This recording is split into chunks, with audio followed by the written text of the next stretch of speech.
anyone who is aware, areas which we are grading open fracture using posterior and Anderson, while it really says it does not apply.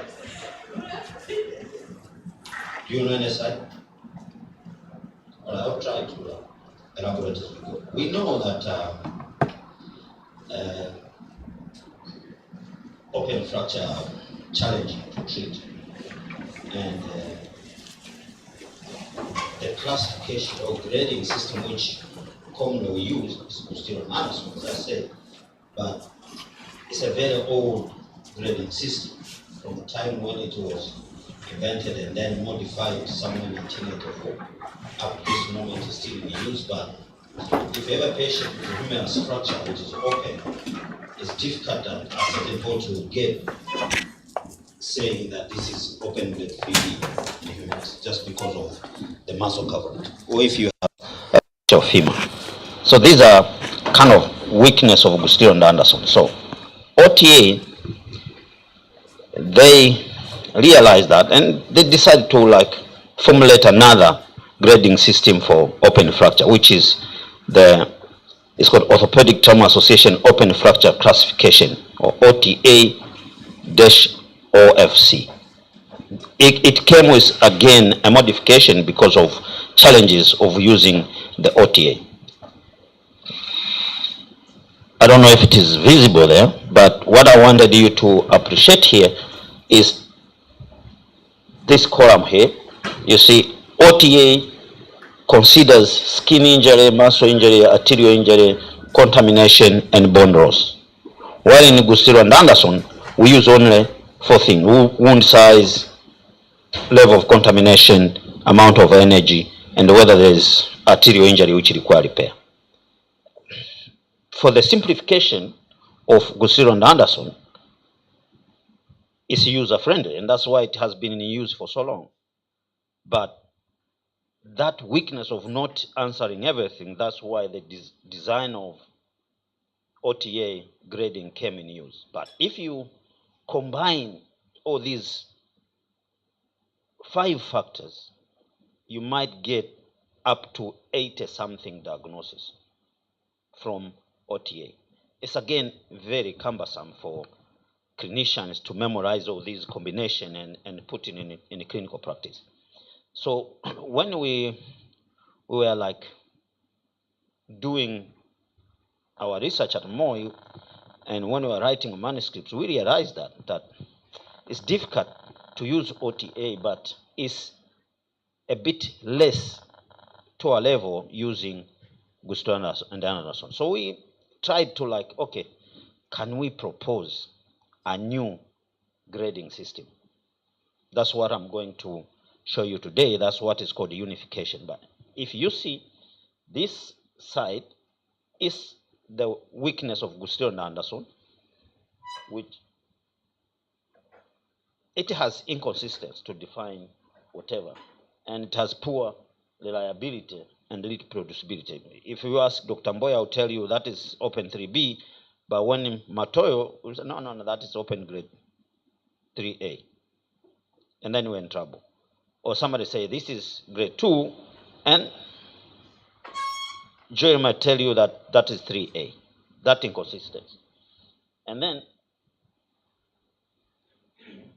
it doesn't give us all the determinants of outcome. I have a patient who is open knee dislocation. Gustilo and Anderson will not answer that. But when you go to OTA, it requires a lot of documentation to grade your patient using all those 5 factors, and it's a burden for clinicians.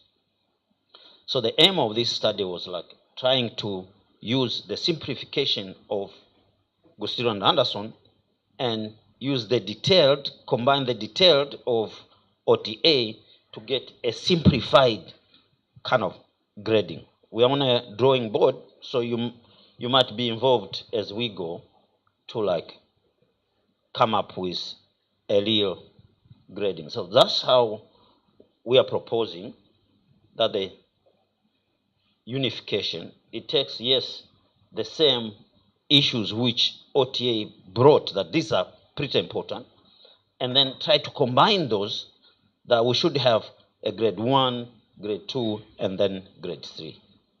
It might happen that you have a patient whom in skin injury is grade 1, but when it comes to muscle injury is 2.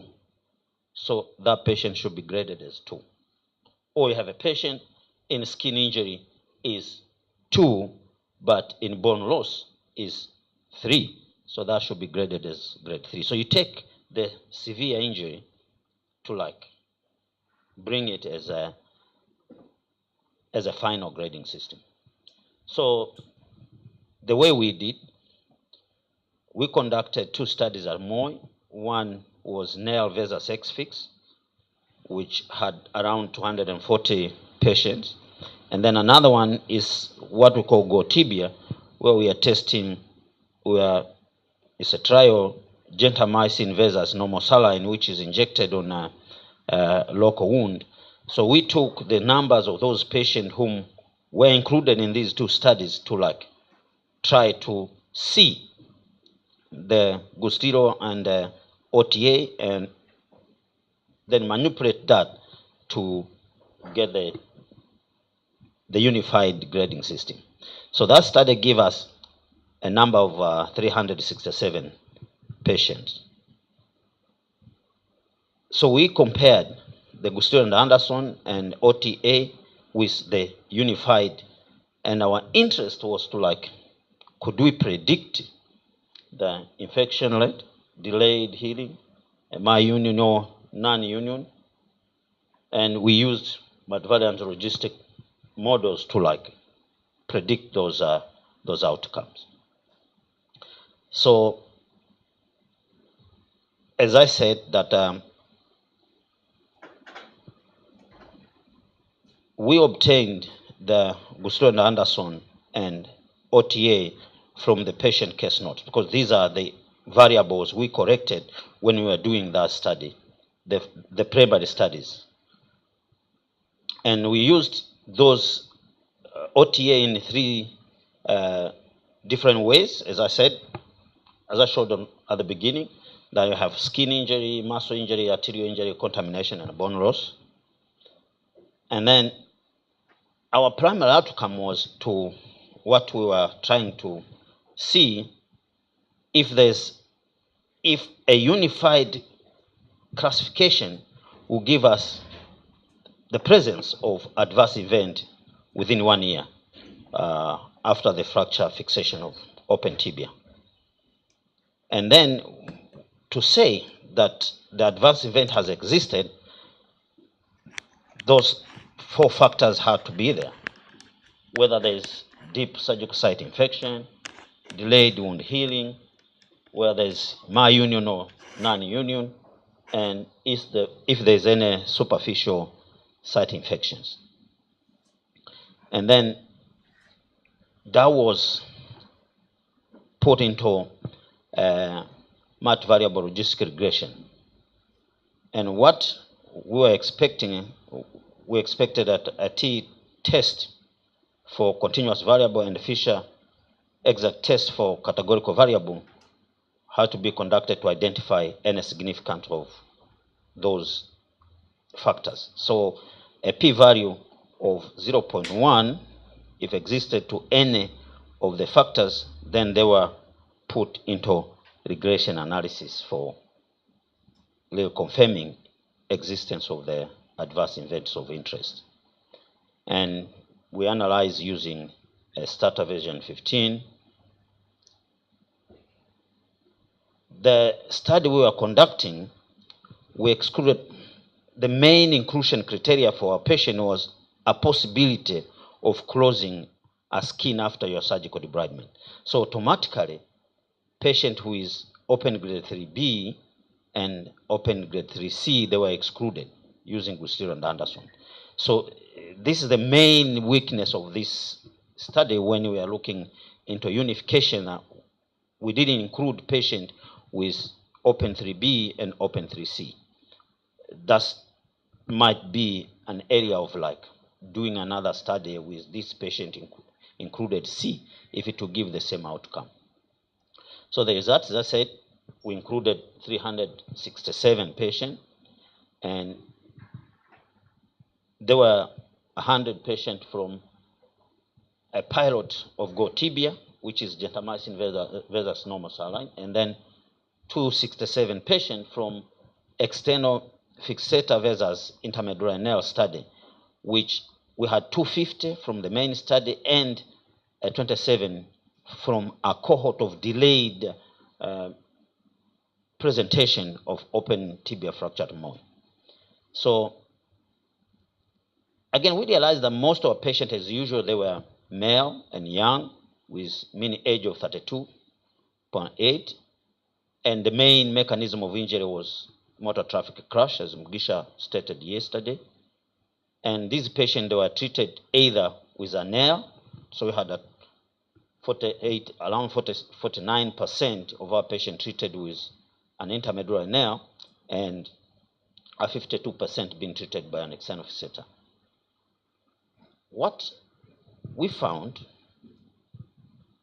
after regression, if you use the OTA sum score, because that's what's being used mostly by OTA classification, they take the sum of all those factors.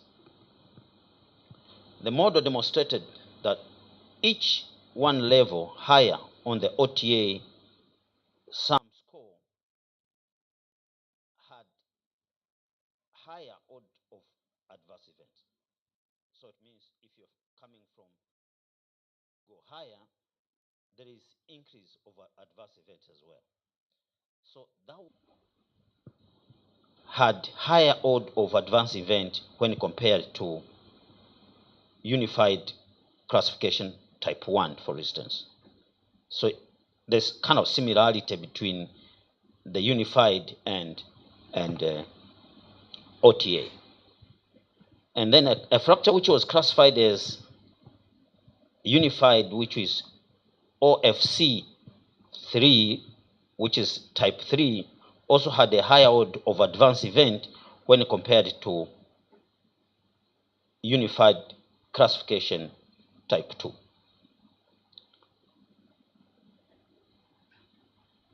When we looked into Agustino and Anderson, yes, I apologize.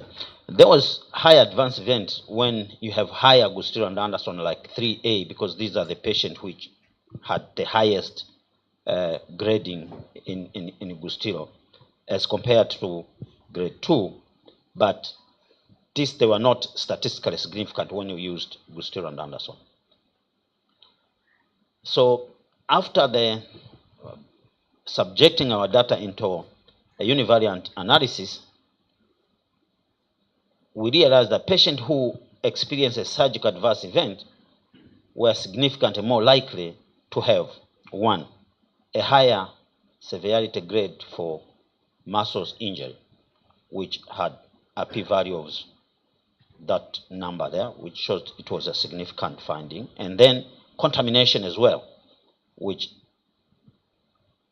whether you use OTA grading system.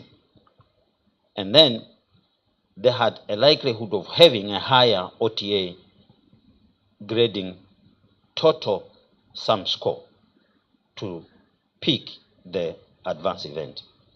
And they were also highly likely to have an overall severity score under the unified classification with a p-value of 0.004. So they were all significant.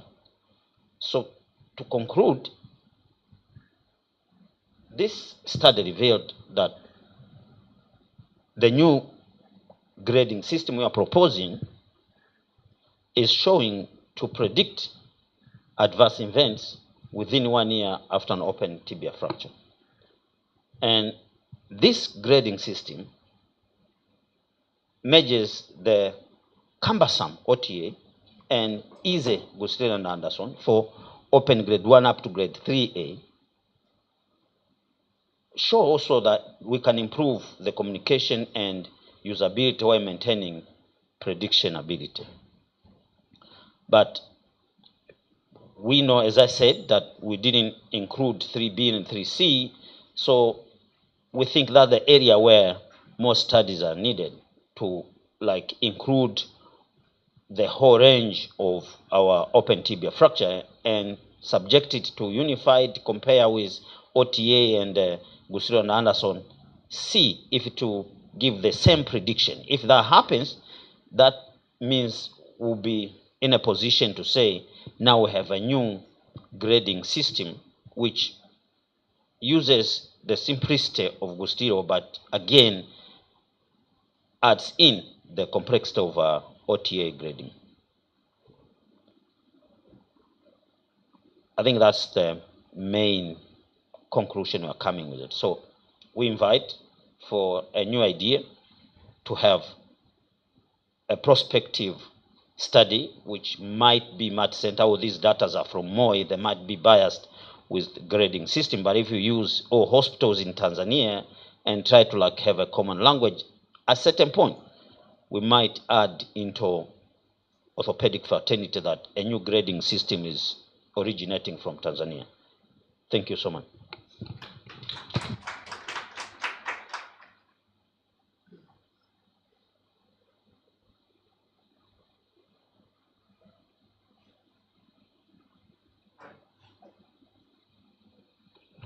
Thank you, Professor Bill.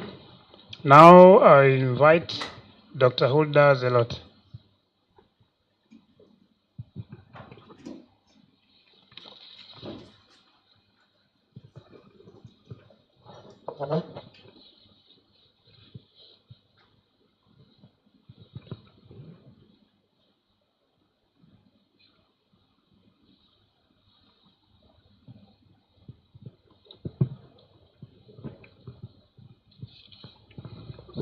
Good morning. My name is Dr. Hulda Emmanuel Zelote, resident year 4 at KSMC. I invite you all to pay attention, and finally we'll discuss about my dissertation concerning risk factors of cerebral palsy and associated musculoskeletal manifestation, a study that I did prospectively from November 2022 to April 2023. It was a case control study. So I'll guide you through the introduction and background of my dissertation, objective, the aim of this dissertation, methodology, the results that I came up with, conclusion, and the references finally.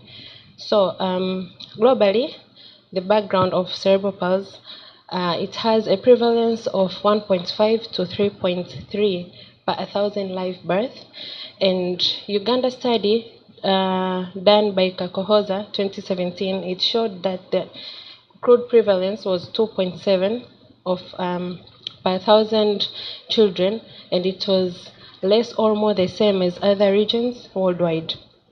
So premature children were the ones who were most affected by the outcome of cerebral palsy, and the infants were born at the age of 26 weeks.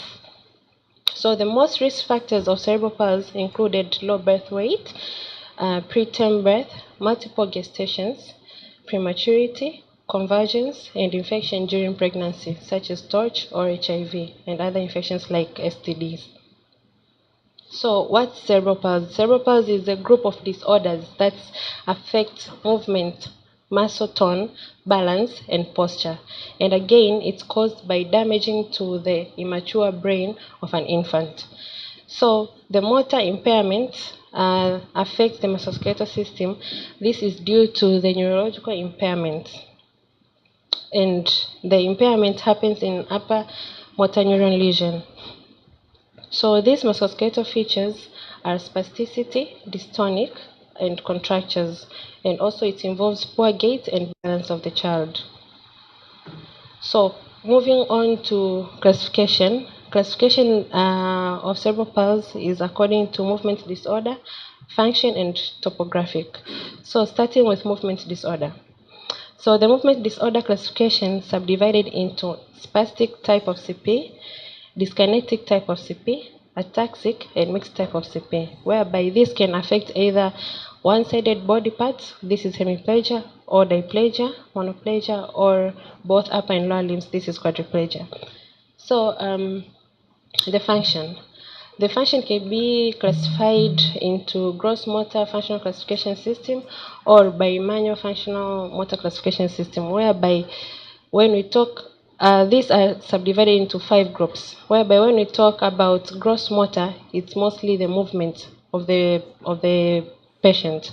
This is whether the patient can walk, can sit, and if the patient can walk, is it by assisted device or by maybe when he or she goes up the stairs, is he holding the stairs, or if it's by wheelchair, is it full support, which means is the head flaccid or not. And for bimanual functional motor classification system, it's mostly about the hands. Both these are divided into 5 groups. So about the hands is whether the patient is able to grip or not to grip, sensation or not. So the main aim of this study was to know and to determine the risk factors of cerebral palsy and the associated musculoskeletal system as we orthopedic surgeons, and how to manage them. So the study design, it was a case control study design done at KSMC Neuropediatric Clinic and Pediatric Outpatient Clinic. The study area, it was, yes, the Neuropediatric Clinic and Pediatric Outpatient Clinic. And my study population included all children below 5 years of age. Why below 5 years of age? Because it's where we will know, we'll have an idea, has the baby developed, what's the milestone of the child, how is the patient developing, and so forth. So results. Talking about results, the demographic, clinical and musculoskeletal manifestation results, starting by this study included 150 study participants, meaning 100 were controls and 50 were cases. So the mean age difference was 29.4 months, and the most common feature that was associated with musculoskeletal manifestation, meaning the risk factor, it was birth weight. Children who were born with below 2.5 birth weights, they accounted for higher odds of developing musculoskeletal CP and associated with musculoskeletal manifestation. Gestation age, women who delivered at the age of more than 37 weeks, gestation age, it accounted for lower odds of developing musculoskeletal manifestation in their children. Mothers whose mode of delivery was cesarean section, they had also lower odds of their children developing musculoskeletal manifestations and CP. Children who had jaundice, asphyxia, premature children, and who developed conversion during their after birth, they had higher odds of developing musculoskeletal manifestation with CP. And all this, they were statistically significant. So regarding musculoskeletal manifestation, majority in my studies, most of the children accounted for contractures, and these were 34 of them, followed by flat feet, and majority also developed scoliosis, whereby there were 4 of them during my study.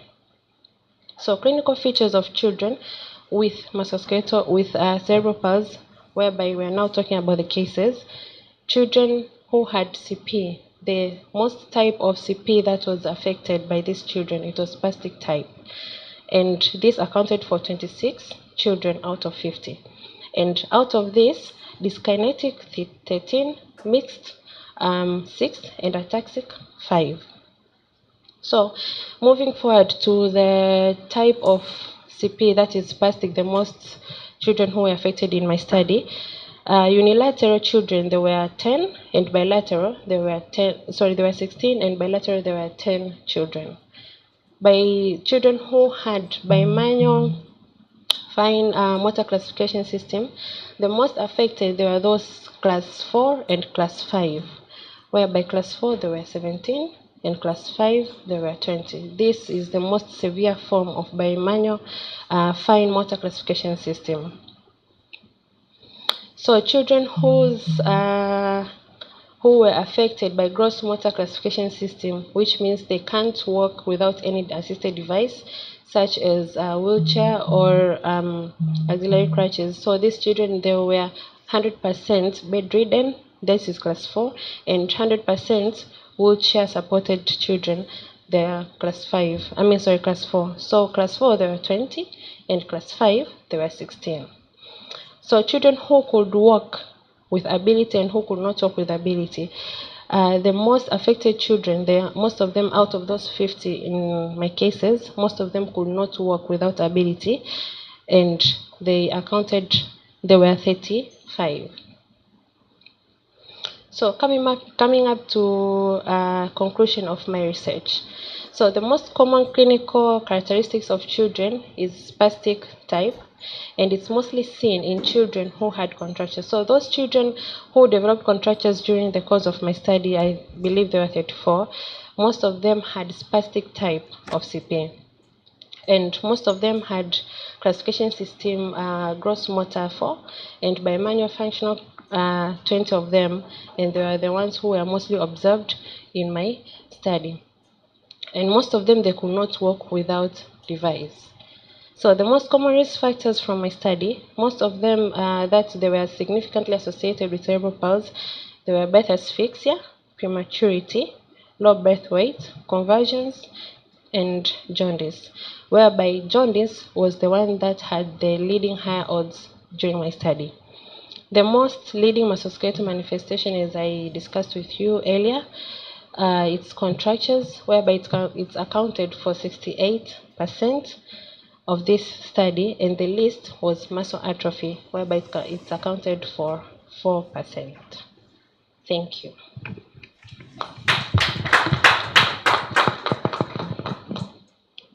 Thank you, Dr. Zelot. Now we welcome Dr. Felix Mrito.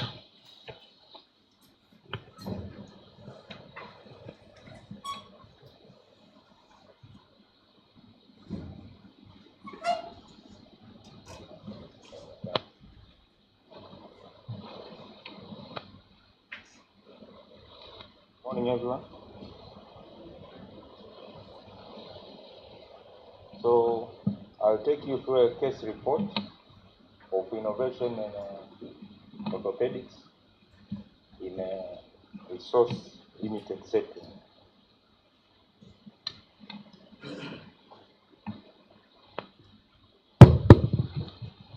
I think most of us have seen a patient who has a femoral neck fracture with a segmental fracture of the femur ipsilaterally.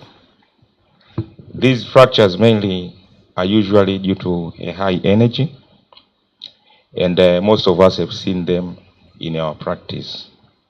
Sometimes we might treat them, but when infection sets in, things may change, and the outcome might be questionable. So we had a 36-year-old female who had a fracture of the femoral neck with a segmental ipsilateral femoral fracture. The fracture was of, since he has injuries like 3 years, he was involved in a motor traffic accident. So we diagnosed this patient to have a femoral neck fracture with a ipsilateral segmental femoral shaft fracture. Initially, he was treated by hip screw and a retrograde intermedullary nail. Then, after a period of 3 months, he developed the infection. When he developed the infection, we removed the implant and convert to X-fix. But what we found on that surgery, we found that part which was segmental, it was like a sequestrum. So we removed it and they keep a patient on X-fix. But the infection keep on progressing. This was the X-ray after we removed the sequestered and fill it with a bone cement. And what we can see, there is a femoral head with no neck, with a piece of proximal femur. Then later, after 3 months, because we have just keep this one thinking what next. After 3 months, while the patient continues wound dressing, he developed the implant failure. This X-fix loosened. So we are in that sheet. Remember, we started just with a hip screw with a little grade nail. So we decided to go and remove the X-fix. And what we found, even the femoral head was gone, so we removed it. And we removed the part of the proximal femur. We remained with very few fragments. And we removed the cement. So the problem which happened, after we removed the infected bone fragments, we remained only with the distal femur. We had no femoral neck. We had no proximal shaft to the mid. We keep the patient in the ward for like 3 months. Then the infection was controlled. While we were monitoring the CRP becomes normal. Then we sought for the treatment options. Consider we are in the resource-limited environment. One of the options was a customized total hip replacement with a proximal femoral replacement. The next step was disarticulation through the hip. This everyone can do it. Then we thought of the limb salvage. So how could we do the limb salvage in a resource-limited environment? So we sat down and discussed. The problem which the patient has was there was no of the proximal femoral head, no proximal femur, just few fragments remained and no mid shaft. So we thought of different implants to be used to address the proximal femoral loss. We thought of the Austin Moore. And they usually, to address the femur, usually use the sign nail. Those was what we had at that juncture. So we thought, how could we combine these implants so as to help the patient? So we measured from the X-ray the acetabular size, and we measured the contralateral limb length, because on the other side, the piece of the proximal tibia, the proximal femur and mid shaft was not there. So after that, we sat down with our engineer. We tried to combine the implants. We took a sign nail together with a Austin Moore. The first implant, we went to the engineer and they tried to combine the implants. After we combined the first combination, the Austin Moore and the nail, they used the normal drills, which are not stainless steel. So we saw that one could bring a problem. So we went back to the drawing board and used a stainless steel drill so as to combine those metals. After we did that one, that was the implant we had. So we had a proximal Austin Moore, which can address the proximal femoral loss, and the distal we have a sign nail. So the question is, how could you decide to use that implant? And on that implant, we leave some holes so as to augment the muscles, because you cannot put just a metal and leave the muscles in some of the fragment of the proximal femur. So after we make sure everything is there, we went in and implanted that implant. So on that X-ray, you can see there are some of the remnant of the proximal femur, of which we augmented on our implant, and we succeeded to lock the implant. Then we followed this patient. He stayed in the ward like for a month. Then the infection was controlled. 3 months later, we met the patient at the clinic, and the patient, she is happy, though she complains of the knee pain. Any comment?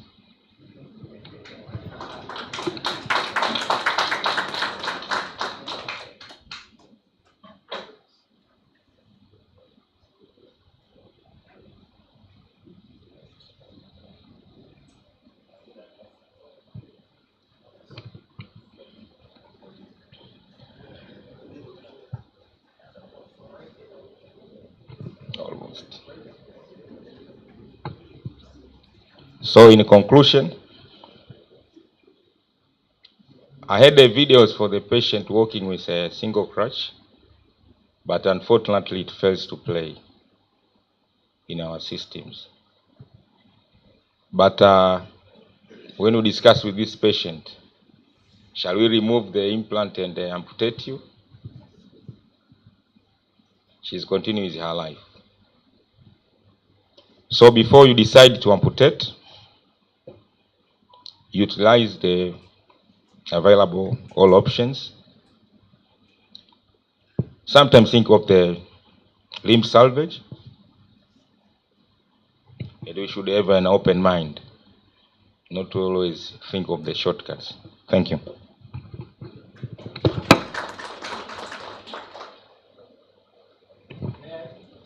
Thank you, Dr. Amrita. So we request all three presenters. Yeah, we request all three presenters.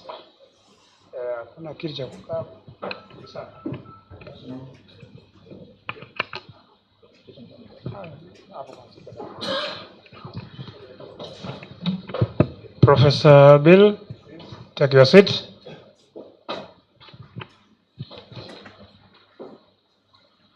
Yeah, for those who had a long night after President dinner gala yesterday, we have had 2 talks before you came in, Dr. Paranjo.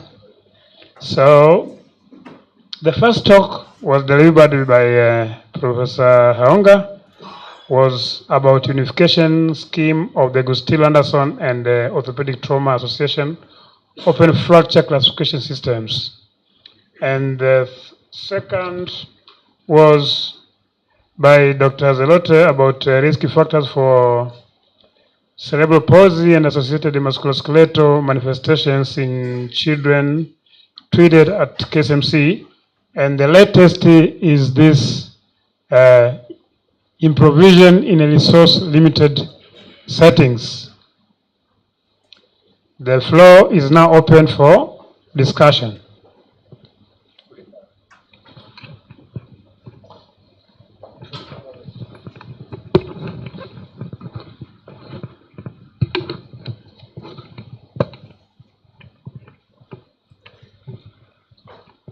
Thank you very much. Mine goes first to Professor Haonga. Thank you, Professor Haonga. It was well presented because it is true that there's no single classification which may satisfy open fractures, just as it is for closed injuries as well. classification is a challenging problem, but again, we need it for treatment modalities and the prognostication of our patients. And in this case, it was trying to find the unification. But let me mention a few things that in your description, you did address well the limitations. Again, Gustilo, when it was modified, tried to address the problems of wound severity and closure, as well as OTA tried to address that, but all could not come to a satisfying point. And because when, say, for example, Gustilo type 1, 2, and probably 3A, they are talking of low energy injury, but when it is type 3B, C, as well as to OTA, B and C, they are talking of a high energy injury. So I was a bit wondering, try to see if you went, probably you have not gone to this, if you analyze type of the wound defect. For example, B and C, both for OTA and the Gustilo, the problem is the wound closure. The A and the other low energy injuries can close wound primarily and probably come out safely. But when we come to B, C, both Gustilo and OTA, wound closure is a problem. That's why you need flaps. Come question of flaps, come question of soft tissue transfer and vascular surgery and so forth.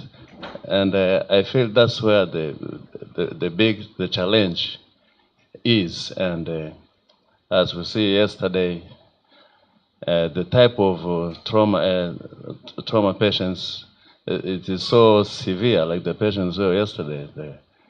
The wound closure, the vascular surgery is really a challenge. Now, I was wondering how probably in future you are going to take this into consideration for prognostication and the treatment. Thank you.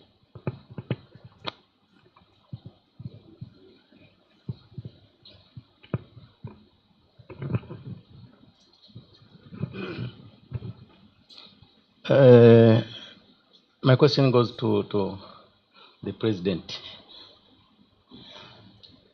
Yeah, I'm sorry. I would like to commend you for the innovation. I mean, the end treatment model. But I was wondering, ab initio, how was the management exactly? You didn't show us how the neck was fixed and which type of the neck fracture it was. Okay, the type of the neck fracture, and then how reduction was done. Was it good? Was it,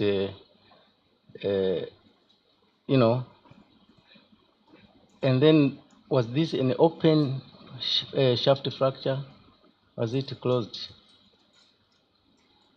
Because those will determine the outcome from the initial treatment,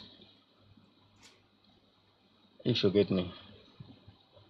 One other question from the audience. Yes, Dr. Masawe. Let's try to be brief and direct with our comments and questions. So, good morning, everyone. My question goes to Dr. Mrita. First of all, I want to congratulate him and the team for the innovation. But I want to make a question on him. So now patient is bearing weight on the nail, not on the bone. Be sure for failure in the future, because the nail is not designed for weight bearing. It's designed to hold two bones, for them to heal, and then you can take your nail out. But now, patient is bearing weight on the 2 screws distally, which means because of constant movement, there will be fatigue failure. Either the nail will break, or the screw will loosen and come out, or the femur, the holes in for the screws will widen due to constant movement and come out. So probably patient should be on crutches, on one side crutch, to offload the limb. Let the implant be cosmetic for her, just to be able to walk around. But I would advise the patient not to bear weight, fully weight bearing on that limb. Sometimes also patient can be subjected into what we call ischioid bearing Thomas splint, to make the implant stay longer without any revision. Thank you.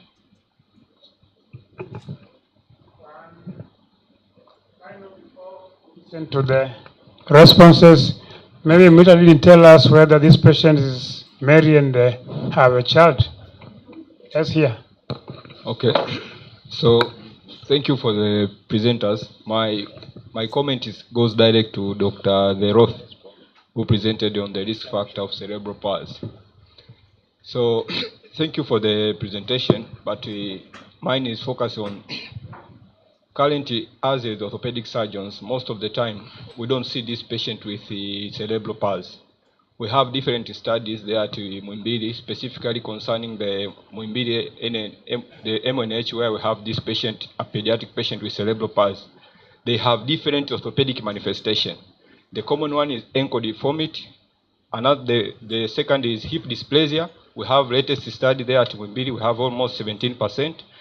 And the most affected group is the one has been presented, those with gross motor 4 and 5, spastic quadriplegia. Yeah, so what I want to insist in this presentation, in this meeting, is that most of these patients, they go unnoticed. They attended the clinic, we can find several times, and then the patient can have, most of them, like the one which we had, have already having hip dysplasia, and most of them, they are in complication with hip dislocation.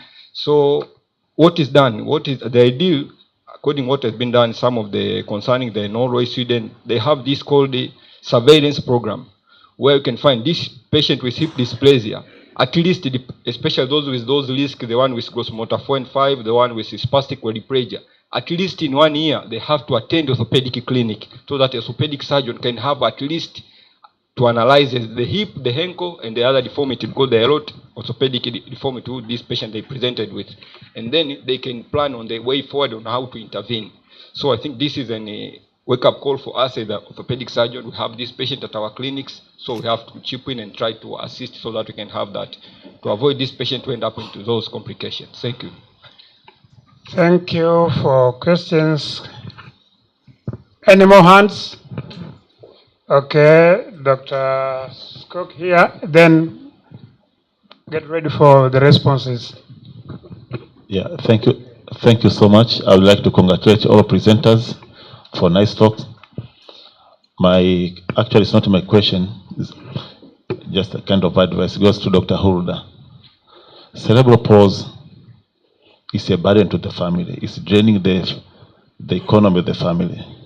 Based on the risk factors, I'm just trying to ask yourself if you have any initiative after this study to advise policymakers for the best intervention to mitigate the situation. We have a good entrance point based on your findings. So any initiative plan to advise the policymakers how to mitigate the situation. So who's ready?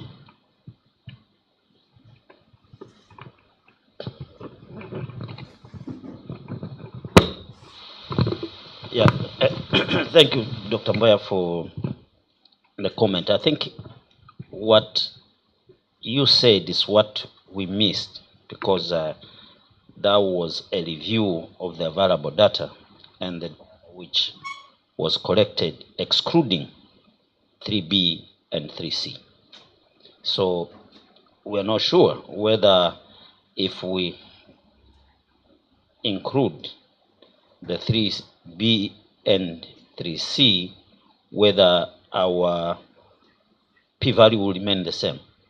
But generally in the population of open fractures, the 3Bs and the 3Cs, they are not the common injuries. So they might add a very small percent of the population we have. But all in all, we are seeing a kind of lack of information when you're using Gustilo and Anderson to grade these injuries. And that's why the interest. I know from time I was a resident, there'll be a lot of argument when somebody wants to say this is 3B. Or when somebody wants to say this is grade 2. Especially when you have area which is grossly covered with muscles, because we know Gustilo and Anderson was for the tibia. We're trying to improvise the grading to suit everything just because we don't have any other suitable grading for open fractures. That's what OTA did. But if I ask here, how many of us are we using OTA grading for open fractures? For sure we'll find no one. And the only reason is the complexity of the grading system. So the initiative to look for another, we're trying to mimic what Gustilo did, used only 3 factors. And that's what we want to do. But add some complexity as you go on a grading system. We might again find we're in the same circle that it's again cumbersome, and we still go back to Gustilo and Anderson. That's science. Thank you, Dr. Mcharo, for the question. But the problem is from our X-ray documents, some of the X-ray were missed. That's why we missed the previous X-rays. So we relied on the history of admission, the history of the surgery at the initial. But I think I could trace these X-rays maybe in the sign database. Yeah. Then on the history, it was a closed fracture. Yeah. And therefore, to respond to Dr. Masawe, thank you for the comment. I think we will advise the patient to use a crutch and the bearing splint.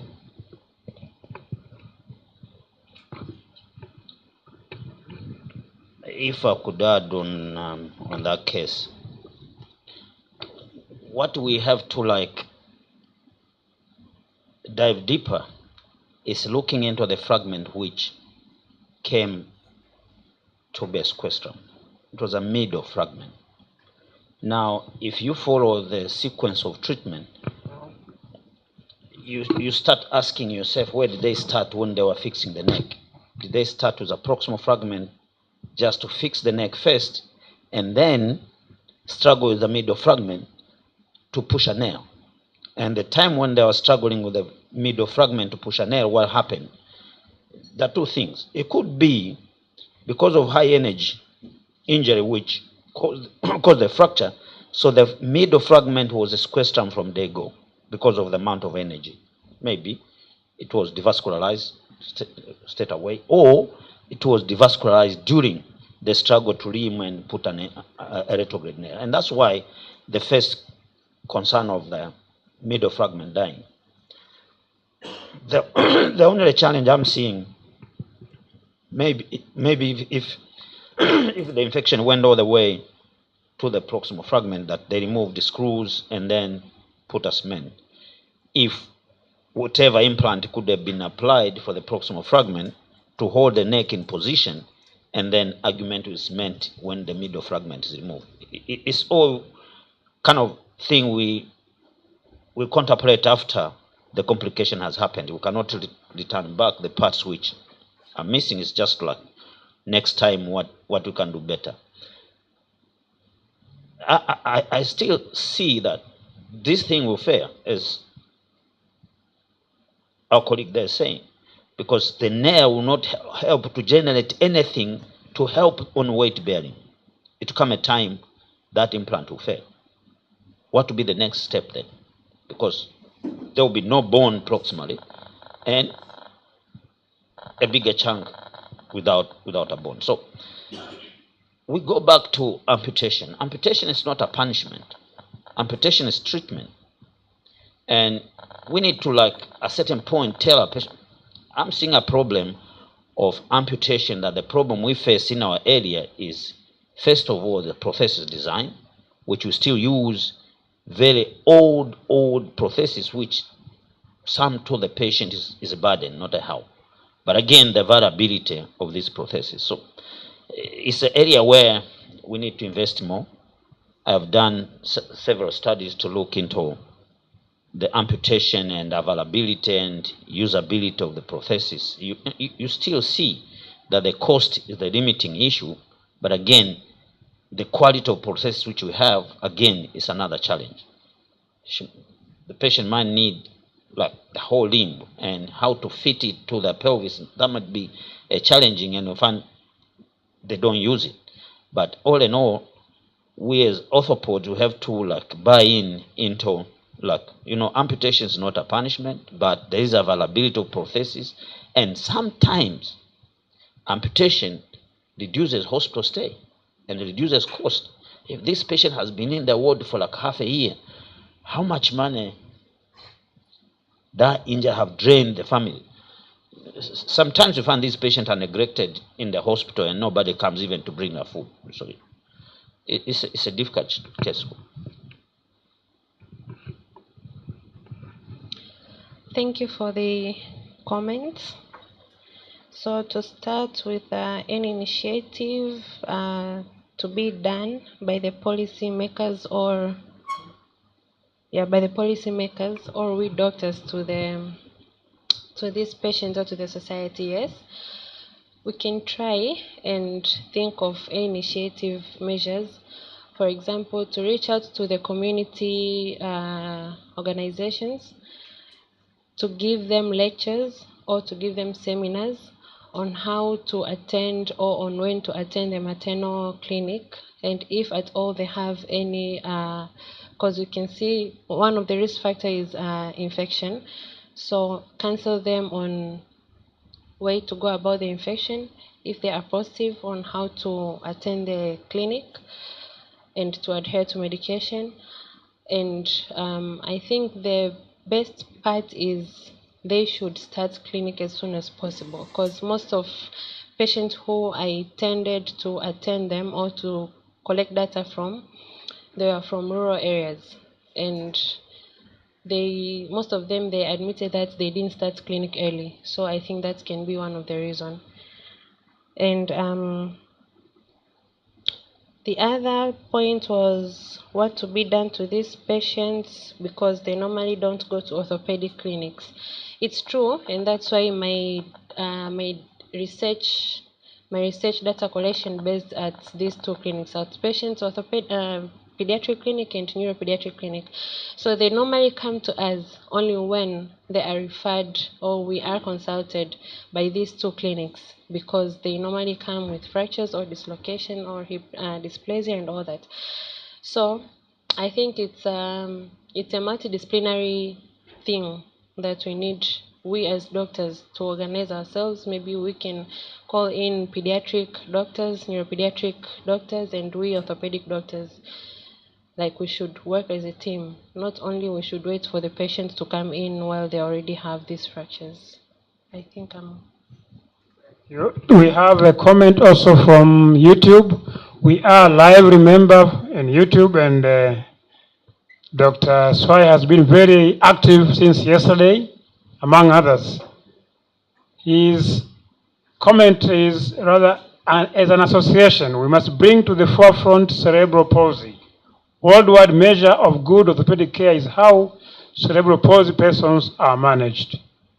So this is again another arm where we as orthopedic associations should look into.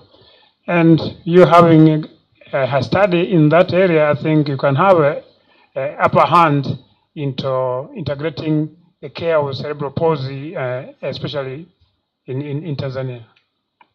Yeah, to add on, I think we should congratulate our colleague for like taking that initiative to do a study on something which you won't see patient coming to you. You have to follow them somewhere.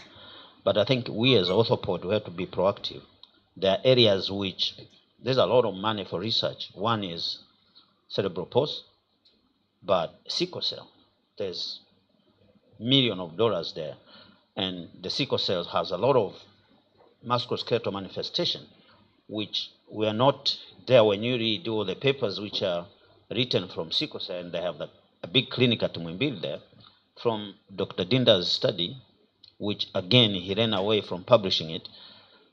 We are like missing our availability there, where patients have musculoskeletal need is not there. Another area which is coming is renal failure.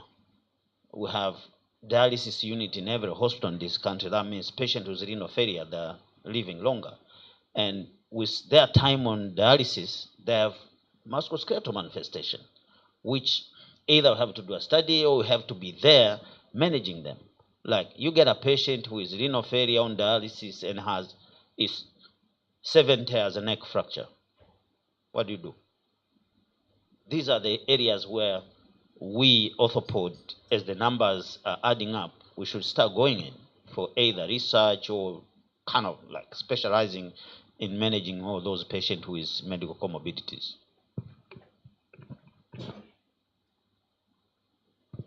Okay, Dr. Mchara has a burning issue.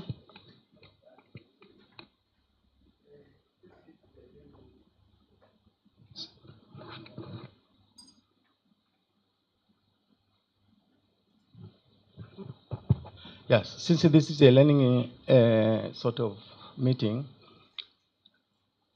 as the other commentator said, apart from loosening of the in your case, loosening of the bolts, I've encountered a patient where the head has gone into the ilium. Yeah, because you said she's 36. Oh, yeah, she's young, active. So the probability of the head, eating the bone is very high. Apart from loosening of the nail. Now, since this is a combined implant, you'll have a problem later. You should expect that you are going to have a problem, and you have to think about how you are going to deal with that. Because eventually, a young lady like that, I would not go for for this articulation. You can think of a custom-made prosthesis, yeah, or a Chanley long stem, revision stems, which you can hold on the distal fragment, and then reconstruct the hip with a, with a cup, a revision cup. That's a possibility also. Otherwise, you are going to get a lot of problems very soon, actually, because she's a very active person, she's young. If it was a 70-year-old lady, then you need to probably worry about that.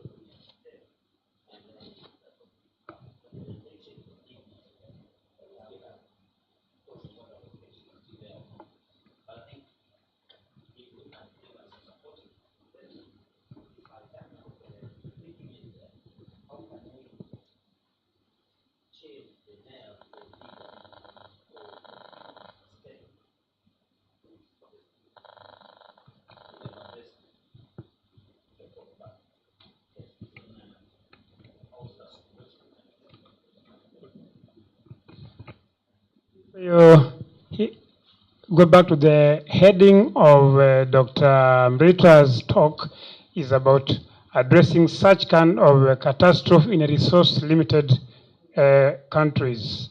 So in a situation where you don't have anything to salvage, customer is quite expensive, but we have TOA processes in some parts of the world whereby it replaces the hip joint and it replaces the knee as well, the entire shaft. So it's a femoral replacement surgery where adjacent joint, distal and proximal, are being replaced.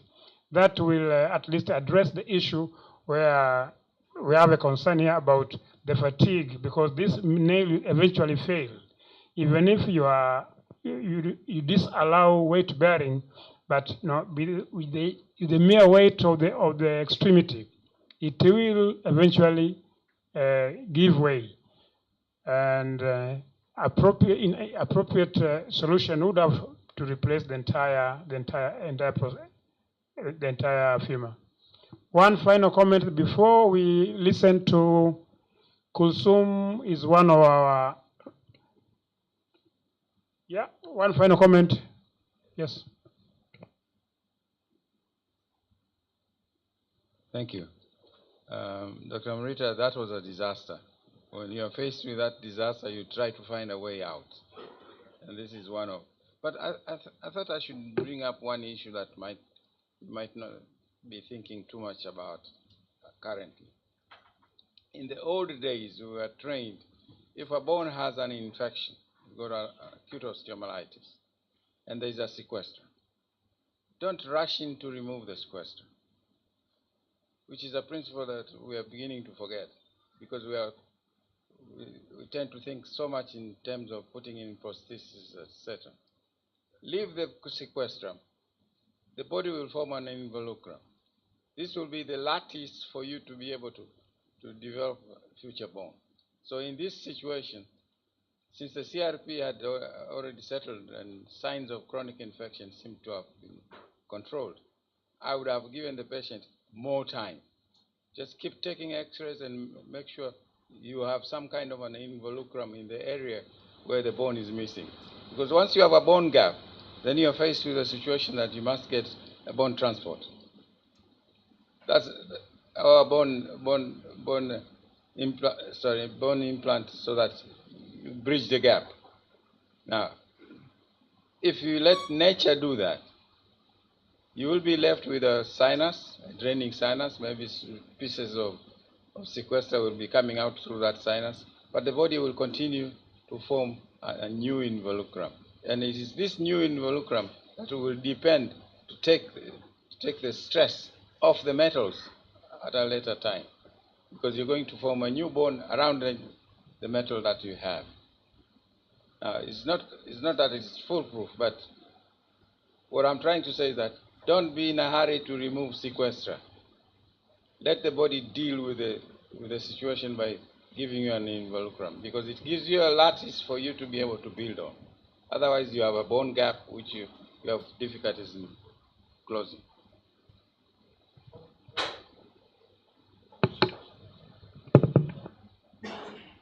You start doing research, you struggle reading around, and sometimes you find the thing which we used to do and we believe that they're working, that actually there's no evidence. One is that idea. I was keen to find out, when I have a bone exposed, the culture is pre-drill, and then the granulation will come and the bone will be covered. To my surprise, I found a statement in a book that there's no evidence anywhere to prove that that procedure works. Now, in terms of sequestrum, it's true in pediatrics. That's why you have enormous evidence that perhaps the porestium might remain with pieces of bones, which at the end they might, form the involucrum, as Dr. Fire is saying. But post-trauma, adult with a sequestrum, involucrum will not come, and the patient will continue draining and draining and draining for so long. I think the idea is, yes, we have to agree with going on a difficult way. And now there are training coming up for bone transport. That's a big solution. That you have infection, you're going to struggle to control the wound, struggle to control the infection. If you get a gap, then the idea of bone transport is there available. I think now there are short courses for Irizarov and bone transport. That should be the direction we're going. If a male patient draining for a year, for sure, if he was married, he'll be divorced, because there's nobody who can tolerate a male who is draining on a bed every day. So these are challenges which perhaps we have to follow these patients and ask how do they live with all these complications.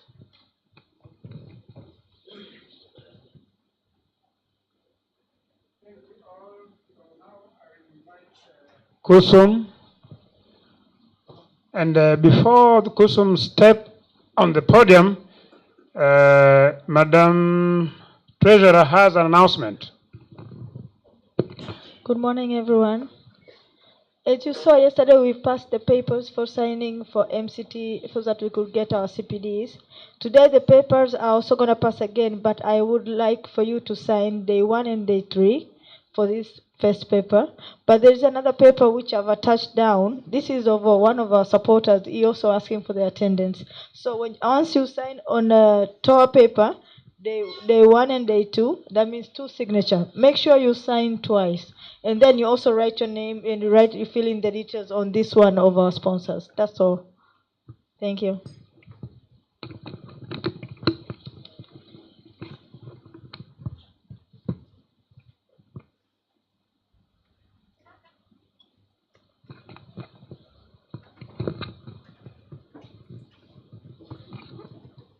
Good morning, doctors.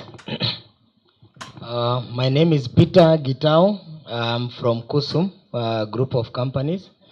I have my colleagues. I know you've met them in the booth outside. So I'll give a brief introduction about Kusum. But before that, I would also like to state that I'm a proud partner of Tanzania Orthopedic Association for the last few years. And I can say things are changing. The participation in these conferences is giving us a mileage. And thank you, Dr. Felix, for inviting us and also partnering with us. So Kusum Group of Companies is headquartered in 2 countries. We are headquartered in Kiev, Ukraine, as well as in New Delhi, India, and we have manufacturing plants in both countries. So we also have global offices across the continents that we trade in, across Latin America, Middle East and Africa, the CIS countries, as well as the ASEAN countries. And just to give you confidence on our brands is that our brands are accredited by all the regulatory bodies that we do trade in, starting with TMDA, which is our local regulatory body. We also have WHO GMP certification, as well as the PIXIS, which is the Pharmaceutical Inspection Convention. So I'll start by appreciating your support through the last 2 years for some of the brands that have been in the market, like Serata. Serata is serratiopeptidase, which is a proteolytic enzyme that has immense scope as an anti-inflammatory, analgesic, but very important, very good for tissue repair properties. So for your post-surgical patients, fast wound healing, Serata works very well. So it comes as a pack of 10 tablets, given 1 to 3 tablets daily. And we say due to its better safety profile, strong anti-inflammatory property, anti-edema, serratiopeptidase is a logic of choice for post-surgical patients, or also where NSAIDs are not tolerated, and also synergistically with antibiotics, because we've seen in previous slides, for those that we have visited or attended CMEs in the hospital, it also has antibiofilm effect. So another thank you for Nirocobal, which is methylcobalamin 500 microgram. And we say that the current recommendation in treating neuropathic pain is that you should give at least 1,500 microgram of methylcobalamin per day. And the only challenge we have with methylcobalamin absorption is that From studies, the capability of our intrinsic factors to absorb methyl cobalamin is only 600 microgram. So for us to achieve 1,500 microgram of methyl cobalamin, we need to give it in 3 divided dosage of 500 microgram TDS for at least 3 months for maximum benefit. So for all cases of peripheral neuropathy, whether you're talking about diabetic neuropathy, alcoholic neuropathy, drug-induced neuropathy, as well as in dementia, we have neurocobal, and we say it is high-strength methylcobalamin for the repair of the myelin sheath. Then another thank you for a product called Lefno. Lefno is leflunomide. Leflunomide is for rheumatoid arthritis, and we say among all the disease modifying anti-rheumatic drugs, the DMARDs. This is the latest of the DMARDs. It has a better safety profile compared to sulfasalazine as well as methotrexate, and gives faster improvement in the patient, significant improvement in the patient. Usually within the first 3 weeks to 4 weeks, the patient will have started having better or getting significant improvement. Apart from that, it reduces the pill burden to the patient, because in its dosage, we start with a loading dose of 100 milligram for the first 3 days. So 1 tablet is 20 milligrams, so that is 5 tablets for the first 3 days. And after that, we give a maintenance dose of 1 tablet daily. So if you look like that you're supposed to give OD dose after that, it's quite better compared to the other brands in the market. And given that it gives faster results compared to the other two, and also the safety profile is better, leflunomide is quite good. So our brand is called Lefno. It's 20 milligram per tablet, and we say because leflunomide has promising efficacy and safety profile, coupled with a unique mode of action, it highlights its clinical potential in the management of RA. So today I would like to, after thanking you for the last 3 brands, I would like to take the shortest time that the organizers will allow me to just highlight some 2 brands that we brought in. The one is called Lafix, it's Lonoxicam. Lonoxicam is in the Oxycam class, similar pharmacological profile to other Oxycams, but 10 times more potent than piroxicam. So it was primarily developed to reduce unwanted side effects seen with other NSAIDs. So in the WHO 3-step ladder for pain management, it comes where we have moderate to severe pain. And in chronic indications in chronic pain, such as rheumatoid arthritis, osteoarthritis, ankylosing spondylosis. In acute pain, acute postoperative pain following orthopedic or gynecological surgeries, injury pain, that is trauma pain. And why we have Lonoxicam is that it's 10 times more potent than piroxicam and equally effective as diclofenac, 550 mg TID, but with fewer side effects. So it is superior alternative to opioid analgesics, morphine, pethidine, tramadol in relieving postoperative pain following gynecological orthopedic surgery. It has tolerability profile that is better than many NSAIDs, and it readily penetrates perivascular interstitial spaces, including the synovial fluid. So in LAFIC, we say strike the balance, that is between safety profile, where we have minimum inhibition of the COX-1, and effectiveness, where we have optimum inhibition of optimum COX-2 inhibition. So due to the striking of the balance, we have rapid onset of action, excellent tolerability, simple dosing, and convenient, and its longer half-life permits 1 daily dosing. So dosage is 1 to 2 tablets daily, and the dosing should not exceed 16 milligram, not recommended for children under 18 years. So last brand called Panache. Panache, I know it's thiocolchicoside. You doctors are used to thiocolchicoside in the oral form. Now we brought a cream for topical use, and I won't speak much about thiocolchicoside as a molecule because you're all aware. But in the central acting muscle relaxant, we are under the GABA mimetic, where we occupy same space with other muscle relaxant, but uh, our key point is that unlike other muscle relaxants that usually bring about drowsiness and other unwanted side effects, being topical, most of these side effects are reduced. And when you look that in most of these other muscle relaxant, you're supposed to give them between 5 to 7 days. Being a topical muscle relaxant, for patients who need to use it for a longer period of even up to 2 weeks, this is your most logical option. So it is used in the treatment of lumbosacral sciatica, that is back pain, in the pain and contracture of the neck, shoulder, and upper limbs, stubborn, stiff neck, myofascial pain syndrome, post-traumatic pain syndrome, as well as an adjuvant treatment of painful muscle contractures in acute spinal pathology in adults and adolescents from 16 years onwards. So why we need panache cream, which is a topical corticosteroid? It reduces the pill burden. First time in Tanzania, it has no side effects like gastritis, hyperacidity, and that are associated with other analgesic tablets.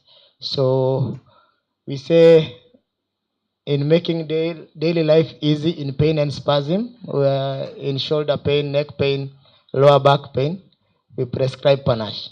So thank you very much. That's all from Kusum, and thank you for this time. Karibu sana. Do you have a question for Kusum Pharmaceuticals? Comment for him? We all aware of his products.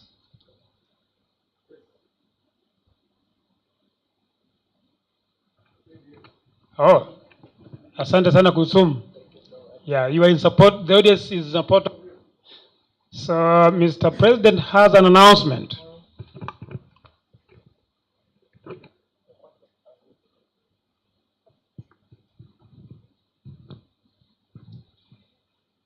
Hello again. I'd like to inform you today there is an election. And we'll be doing it at during the time for AGM.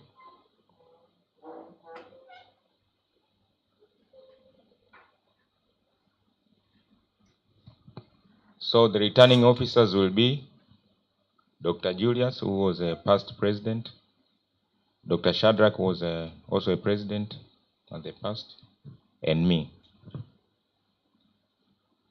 The positions which will be available, we have a position for president-elect, the deputy honorable secretary, deputy honorable treasury, and zonal representatives. We set as a council and decided to put the deputies because the association is growing up. So to change the whole system, the whole leadership at a time, maybe the association might not be so stable. So we decided that the president will go, but the office bearers will stay for 1 more year, with the deputies who will be selected will be groomed, so as when they go, they will be knowing the responsibilities. So these positions are open for anyone who have an interest, and I call all of you who have an interest to apply for the position. So you send us your name. So during AGM, we'll do the election. Thank you. So the names will be sent to Dr. Julius and Dr. Shadrach and me.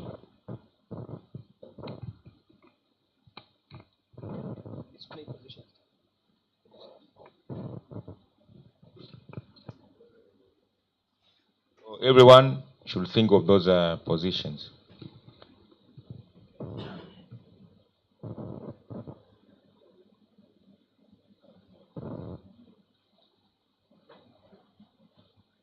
If there is any comment,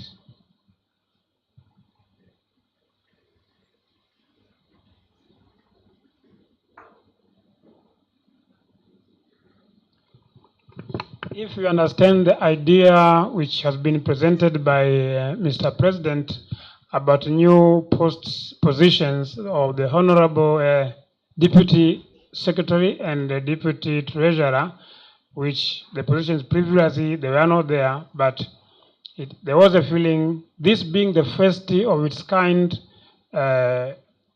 conference organized solely by the TOA, so the council on their meeting, pre-conference meeting, opted that the sitting treasurer and Katibu, these they continue with the next president, while we create these two slots, whereby they will be as working close with the treasurer and the secretary. And in the next conference AGM, the treasurer and secretary will be phased out, and their deputies will step forward. At the same time, tunachagua tena another deputies. On the second year, uchaguzi utakuwa ni kwa ajili ya president-elect and the zone representatives, but we'll be selecting deputies every year. That was the idea.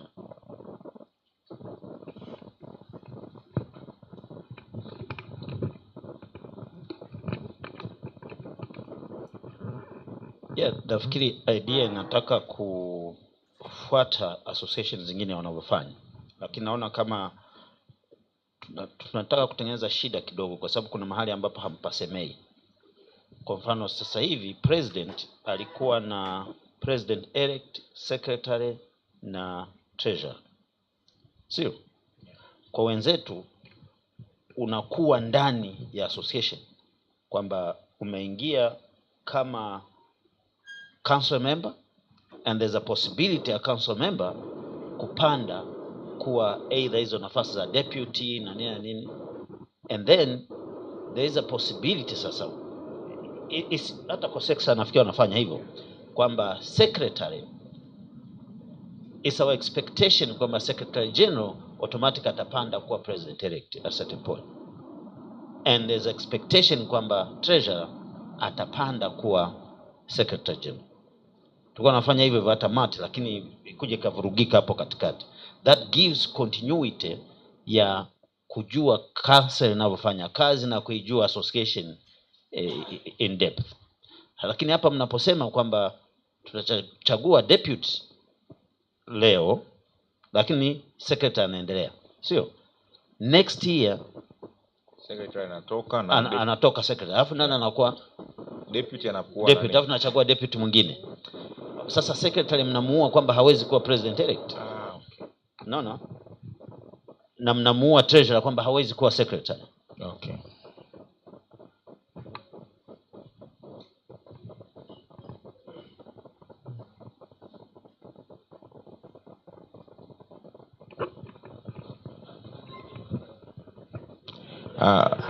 Dr. Nungu.